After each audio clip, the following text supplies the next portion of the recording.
40 years of campus, hobby clubs, student mentoring, eco-friendly campus. KL, deemed to be university. Vizianagaram జిల్లా గజపతి నగరం నియోజకవర్గానికి సంబంధించినటువంటి YCP కార్యకర్తలు మనతో పాటు ఉన్నారు. అయితే ప్రధానంగా చూసుకుంటే ఈరోజు ఇక్కడ వైసీపీలో జరుగుతున్నటువంటి కార్యాచరణ ఏ విధంగా ఉంది, ప్రజల్లోకి ఏ విధంగా ముందుకు పోతున్నారు, ఎలక్షన్ నేపథ్యంలో చూసుకుంటే మనతో మాట్లాడడానికి అయితే ఉన్నారు. అన్న చెప్పండి అన్న, ఈరోజు చూసుకుంటే మీ యొక్క వైసీపీ కార్యాచరణ ఏ విధంగా ఉంది, ఏ విధంగా ముందుకెళ్తున్నారు ఈ గజపతి నియోజకవర్గానికి సంబంధించి? గజపతి నియోజకవర్గంలో జగన్మోహన్ రెడ్డి పాదయాత్ర చేసిన తర్వాత నవరత్నాలు ప్రవేశపెట్టడం జరిగింది. నవరత్నాలు ఏమిటి ఇచ్చారో ప్రతిదీ కూడా ఆ రత్నం ఎంత విలువైందో ఆయన ఇచ్చిన సంక్షేమ పదం కూడా అంత విలువైంది. ప్రజల్లోకి వెళ్ళింది. ప్రజలు సుఖశాంతులుగా ఉన్నారు.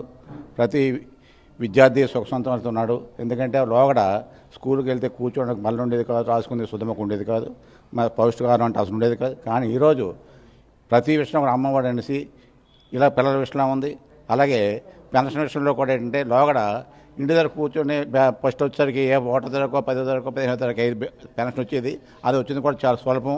దానికోసం ఆ సెక్రటరీ వచ్చిన తర్వాత పడిగాపులు కాల్చేవారు. ఈరోజు ఎవ్రీ మంత్ ఫస్ట్ అయ్యేసరికి తెల్లవారుజామున 6 గంటల అయ్యేసరికి రేపీస్ ఇస్తున్నారంటే ఆ జనాలు ఎలాగుంటారో మనం అర్థం చేసుకోవాలి. ఎందుకంటే ఏ ఒక్కరు కూడా తండ్రి కొడుకు కూడా పెట్టడు. అలాంటి రోజుల్లో ఒక వాలంటీర్ ద్వారా ఈ సంక్షేమ పథకాన్ని వయోధికమైనటువంటి 60 పెన్షన్ అందరూ కూడా ఇవ్వడం చాలా సంతోషంగా ఉన్నారు. ఎప్పుడు జగనన్న వస్తారా, జగనన్న మళ్ళీ ఓటు వేద్దామని వాళ్ళు అహింసలు కృషి చేస్తున్నారు. అంటే ఈరోజు చూసుకుంటే మరోపక్క ప్రధానంగా ఇప్పుడు ప్రతిపక్షం అయితే మాత్రం ఈ సంక్షేమ పథకాలు ఇచ్చి స్వాములు చేసేవి అంటున్నారు. దానికి మీరు ఏ విధంగా ఖండిస్తారు? ఈరోజు మేనిఫెస్టోలో కూడా దీన్నే కంటిన్యూ చేస్తూ ఉంటుంది ప్రతిపక్షం. ఈరోజు స్వాములు కథలు, ఈరోజు మేము ఇచ్చిన 3,000 ఇస్తున్నాం పెన్షన్, రేపు 4,000 అంటాడు అంటున్నాడు ఆయన. అప్పుడు స్వామతన కాదా? లేకపోతే ఈ సంక్షేమ పథకం ఉన్నప్పుడు శ్రీలంకతో పోల్చాడు. అయితే ఈరోజు వాటి పెట్టినవి ఏంటుంది? ఉచిత కరెంట్ అంటున్నాడు, ఉచిత గ్యాస్ అంటున్నాడు, 3 సిలిండర్లు ఇస్తాం అంటాడు, బస్సు ఫ్రీ అంటాడు. ఇంకేం లేని ఇప్పుడు కంపేర్ రాలేదా? శ్రీలంక ఏటో ఆంధ్రప్రదేశ్ తెలియదా? ఆయన మాట ప్రజలు నమ్మరు, ఆయన విశ్వసించరు. అయితే మీ నియోజకవర్గంలో చూసుకుంటే ప్రధానంగా బొత్స అప్పలనరసయ్య గారు అయితే మీకు ఇక్కడ ఎమ్మెల్యేగా ప్రజెంట్ ప్రతిపాదించడం జరిగింది క్యాండిడేట్గా. అయితే ఈయనకి ఏ విధంగా మీ వంతు సహకారం అందిస్తారు? ఆయన అజాత శత్రువు, అందరూ మన్నన పొందినట్టు వ్యక్తి. ఆయన అన్నాడంటే జగన్మోహన్ రెడ్డి మాట ఎక్కడ తప్పడం. ఈయన కూడా అంతే లిమిటెడ్గా మాట్లాడతాడు. ప్రతి విషయం కూడా ఎవరికి ఏమిటి కావాలి, ఎప్పుడు చేయాలనేది ఒక ఆలోచన, ఒక ప్రక్రియ ఉంటాడు ఆయన.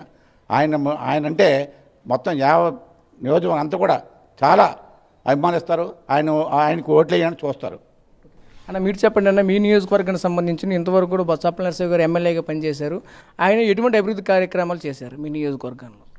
మా నియోజకవర్గానికి చెప్పుకోవాలనుకుంటే ఆయన వచ్చిన తర్వాత కాంగ్రెస్ పార్టీలో ఉన్నాను, తర్వాత వైఎస్ఆర్సీపీలో ఎమ్మెల్యే ఉన్నాను. చాలా అభివృద్ధి కార్యక్రమం. రోడ్లు అయితే ఇంతకుముందు టీడీపీ ప్రభుత్వంలో చాలా దారుణంగా ఉండేది. ఈరోజు చూసుకుంటే ప్రతి విలేజ్కి కూడా తారు రోడ్లు అవనొచ్చు, లింక్ రోడ్లు, అలాగే విలేజ్లోని సీసీ రోడ్లు అవ్వచ్చు, డ్రైన్స్ అవ్వచ్చు, చాలా ఎక్సలెంట్గా అయ్యాయి. అదే కాదు, ఆయన వచ్చిన తర్వాత డిగ్రీ కాలేజ్ ఇప్పుడు ఆల్రెడీగా తీసుకురావడం జరిగింది, ఓపెన్ చేయడం జరిగింది ఆయన వచ్చిన తర్వాత. అలాగే గ్రాంట్ కూడా దానికి మరుపల్లి దగ్గర కూడా 7 కోట్ల చిల్లర ఎంతో గ్రాంట్ కూడా తీసుకురావడం జరిగింది. త్వరలో అది కూడా ఆ కార్యక్రమం కూడా జరుగుతాయి. అదే కాదు, అన్ని కార్యక్రమాలు కూడా ఒకటి కాదు, విలేజ్లో టోటల్గా అభివృద్ధి జరిగిందో అనుకుంటే అప్పలనరసయ్య గారు వచ్చిన తర్వాతే ఈ నియోజకవర్గం అభివృద్ధి జరిగింది. అది చెప్పక తప్పదు. అది అన్న మీరు చెప్పండి అన్న, ఈరోజు బొత్స అప్పలనరసయ్య అతనికైతే మళ్ళీ సిట్టింగ్ ఎమ్మెల్యేగా ఈరోజు ఎమ్మెల్యేగా ప్రతిపాదించడం పట్ల మీరు ఏ విధంగా భావిస్తున్నారు? చాలా హ్యాపీగా ఉన్నామండి. ఎందుకంటే ఈ నియోజకవర్గం యొక్క పరిస్థితులన్నీ కూడా ఆయన క్షుణ్ణంగా తెలుసు. ఆయన జడ్పీటీసీగా 2 సార్లు చేశారు, ఎమ్మెల్యే గతంలో చేశారు, ఇప్పుడు ఎమ్మెల్యేగా చేశారు. కాబట్టి ఈ నియోజకవర్గం యొక్క పరిస్థితులు, స్థితులు, గతులు అన్నీ ఆయన తెలిసిన ఆయన. కాబట్టి ఆయన ఎక్కడ ఏది అభివృద్ధి చేయాలి, ఎక్కడ ఏ కార్యక్రమం చేయాలి ఆయనకి క్షుణ్ణంగా ఆయన తెలిసిన వ్యక్తి. కాబట్టి ఆయన ఈ నియోజకవర్గానికి తగిన ఎమ్మెల్యేగా అని మేమంతా భావిస్తూ ఆయన చాలా హ్యాపీగా ఉన్నాం మేమంతా కూడా. ఆయన ఎటువంటి అభివృద్ధి కార్యక్రమాలు చేపట్టారు? ప్రధానంగా చూసుకుంటే మీ నియోజకవర్గంలో అయితే అంటే రోడ్లని, లేదంటే ఒకవైపు ఇసుక కూడా మంచిగా అక్రమంగా ఆయన చేస్తున్నారని చెప్పి మరో పక్క అయితే దాని మీద వచ్చింది. దాన్ని మీరు ఏ విధంగా అనుకుంటున్నారు? అభివృద్ధి అనుకుంటే అభివృద్ధికి మారుపేరు మా అప్పలనరసయ్య. ఈ గజపతి నియోజకవర్గంలో ఆయన ముందు కాంగ్రెస్లో ఉండేటప్పుడు, ఎమ్మెల్యేగా ఉండేటప్పుడు ఈ గజపతి నగరంలో ఇంచుమించుగా తార్ రోడ్లన్నీ కూడా కంప్లీట్ చేయడం జరిగింది. అలాగే మరి గత తెలుగుదేశం ప్రభుత్వంలో వాటిలో కనీస రిపేర్లు కూడా చేయలే. మళ్ళీ ఎమ్మెల్యే అయిన తర్వాత ఇదివరకు సింగిల్ రోడ్డు అనేది డబల్ రోడ్ చేయడం, ఇదివరకు రోడ్డు లేనివి సీసీ రోడ్లని, బీటీ రోడ్లని పూర్తిగా చేయడం జరిగింది. అలాగే ఈ గజపతినగర్ నుంచి ప్రధాన సమస్య అయినటువంటి గజనగర్లో ఇదివరకు తూర్పు ప్రాంతాలు ఉన్న ప్రజలు అయితే చాలా ఇబ్బంది పడేవారు. ఈ ఊర్లోంచి రావడానికి ఇరుకు రోడ్లో రావడానికి చాలా ఇబ్బంది పడితే బైపాస్ రోడ్డు కూడా వేయించడం జరిగింది. అలాగే ప్రధానంగా ఈ గజపతినగర్లో ట్రాఫిక్ సమస్య ఉండేది. దాన్ని ఎలాగైనా ఆ సమస్యని నుంచి బయటపడాలనే ఒక మంచి సదుద్దేశంతో ఆయన ఈ గజపతినగర్లో డబల్ రోడ్ చేస్తూ అటు ఇటు ట్రాక్ ఓపెన్ చేసి మధ్యలో సెంటర్ లైటింగ్ ఏర్పాటు చేసి, అలాగే బ్రిడ్జి పాడైపోతే కొత్త బ్రిడ్జి చేయించి, అలాగే ఈ గజపతినగర్లో ప్రధానంగా పట్టువాడన్న గ్రామంకి వర్షాకాలంలో ఏరు పారితే మరి గర్భిణీ స్త్రీల వాళ్ళు చాలా ఇబ్బంది పడే పరిస్థితుల్లో అక్కడ కూడా బ్రిడ్జి నిర్మాణం చేయడం జరిగింది. మరి రోడ్డు అనేవి చాలా ఈ మధ్యకాలంలో ఏర్పాటు చేయడం జరిగింది.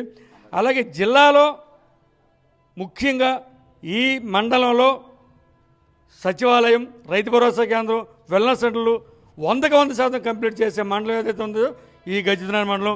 అలాగే ఈ గజపతినగర్ మండలం తర్వాత నియోజకవర్గంలో కూడా జిల్లాలో ఫస్ట్ ఈ గజపతినగర్ నియోజకవర్గం వస్తుంది.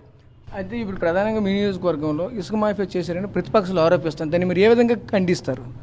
ఇప్పుడు ప్రతిపక్షం కాబట్టి ఏది లేనప్పుడు ఏదో అభియోగం చేయాలి. ఆ అభియోగం చేయకపోతే మరి ఏం దొరకలే. ఇప్పుడు అభివృద్ధి కార్యక్రమం అయిపోతున్నాయి, సంక్షేమ కార్యక్రమాలు అవుతున్నాయి, మరి ఏదో విమర్శించాలి? ఇసుక లేకుండా ఇల్లు ఎవరైనా కట్టగలరా? వాని అభివృద్ధి కార్యక్రమం రోడ్డు వేయాలనుకుంటే, సీసీ రోడ్డు వేయాలనుకుంటే ఇసుక ఉండాలి. మరి ఏమైనా బిల్డింగ్, సచివాలయం బిల్డింగ్ అవ్వచ్చు, వెల్నెస్ అవ్వచ్చు, లేకపోతే రైతు భరోసా కేంద్రం అవ్వచ్చు, మిల్క్ సెంటర్ అవ్వచ్చు, ఈ బిల్డింగ్లు అన్నీ ఇచ్చారు. మరి ఇసుక లేకుండా ఎలా కడతాం? అది మరి అంటే మరి దానికి ఇంకా అర్థం లేదు. ఇసుక అనేది అది కామను. ఈ రాష్ట్రమే కాదు, దేశం కాదు, ప్రపంచంలో ఎవరు కూడా ఇసుక లేకున్న ఏ అభివృద్ధి కార్యక్రమాలు కూడా ఎవరు చేయలేరు. అది నా అభిప్రాయం. Okay sir, thank you sir. అయితే ఇది పరిస్థితి. ఈ నియోజకవర్గం సంబంధించినటువంటి పలు అభివృద్ధి కార్యక్రమాలు చేశారు. జగన్మోహన్ రెడ్డి ప్రవేశపెట్టినటువంటి నవరత్నాల పథకాలు అయితే మాత్రం గణనీయంగా చేరుకున్నాయి.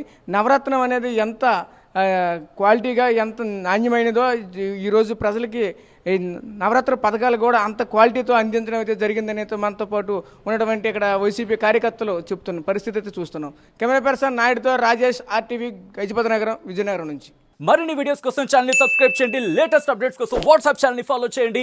అండ్ లింక్ డిస్క్రిప్షన్ లో ఉంది.